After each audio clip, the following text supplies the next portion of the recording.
सुनकर विक्टर की आंखें फैल जाती हैं। कुछ पल सोचने के बाद वह तुरंत इस प्रस्ताव को ठुकरा देता है। उसका कहना था कि अभी सही समय नहीं आया है, ये उसका पहला प्रयोग है और वह इसमें किसी भी तरह की गलती नहीं चाहता। इसके अलावा हारलैंड का दिमाग पहले ही बीमारी से प्रभावित हो चुका था और विक्टर नहीं चाहता था कि उसका बनाया हुआ शरीर किसी तरह से दूषित हो जाए।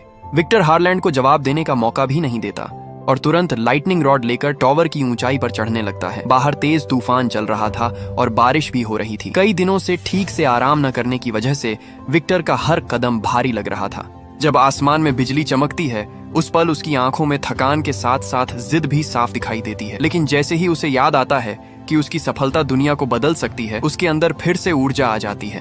जब वह नीचे वापस आता है तब तक हारलैंड लगभग निराशा की हालत में पहुंच चुका था। वह लगातार विक्टर से विनती करता रहता है कि वह उसकी मदद करे, क्योंकि अब जिंदा रहना ही उसका सबसे बड़ा जुनून बन चुका था। अपने मकसद को पूरा करने के लिए वह विक्टर के औजार तक छीन लेता है और उसे धमकी देने लगता है। लेकिन तभी अचानक विक्टर उस पर झपट पड़ता है। दोनों के बीच हाथापाई शुरू हो जाती है और इसी दौरान औजार जमीन पर गिर जाते हैं। हारलैंड की ताकत पहले ही खत्म हो चुकी थी, इसलिए वह संतुलन खोकर सीधे नीचे गिर जाता है। जब तक विक्टर नीचे पहुंचता है तब तक हारलैंड का सिर बुरी तरह टूट चुका होता है। मरते समय भी उसके मन में बस एक ही इच्छा थी, किसी भी तरह जिंदा रहना। अपने टूटे हुए औजारों को देखकर और अपने वर्षों की मेहनत को याद करते हुए भी विक्टर रुकता नहीं है। वह